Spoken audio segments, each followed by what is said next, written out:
এই তো 10-15 মিনিট। সেই সকাল থেকে কটা থেকে শুরু হয়েছে এটা? আমরা তো এখন এসেছি, এর আগে তো যাই না অ্যাকচুয়ালি কয়টা থেকে স্টার্ট হয়েছে।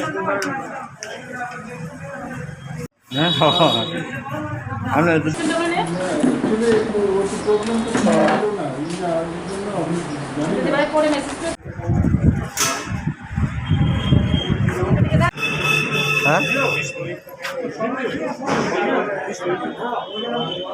আপনাদের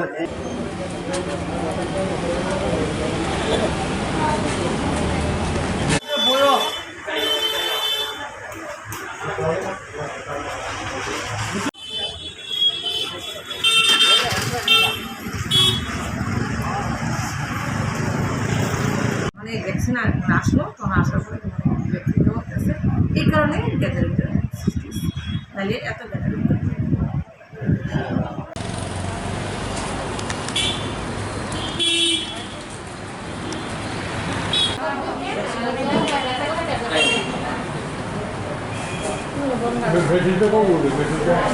সন্ধ্যা সাহা, আমি আয়ুষ ফার্মাসিস্ট, আয়ুর্বেদিক।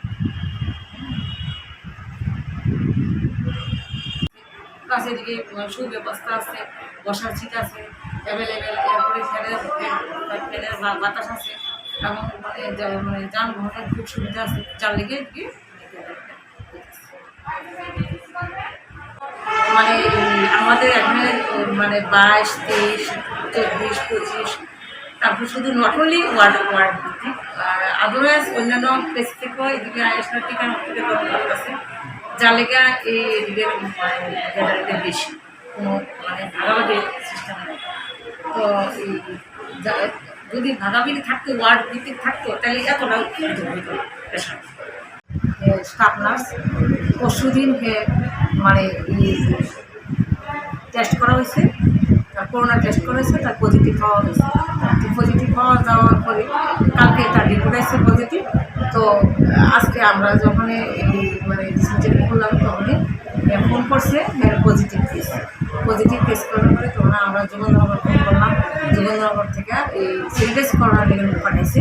তো স্যানিটাইজ যখন করলো, তখন স্যানিটাইজ করার তখন আমরা সবাই স্টাফেরা বাইরে গেলাম, এদিকে যত পেশেন্ট সকলরা করোনা টিকা দিতে আসছিল, এরাও সবাই বাইরে করতেছিল। তখন এই স্যানিটাইজ যখন করছে না, প্রায় 1 ঘন্টাখানিক সময় লাগছে। ওই ঘন্টাখানিকের সময়ের মধ্যে গ্যাদারিংটা সৃষ্টি হয়ে গেছে। Dhaleshwar health and wellness centre, আমি ফার্মাসিস্ট, আয়ুষ ফার্মাসিস্ট। মানে আরেকটু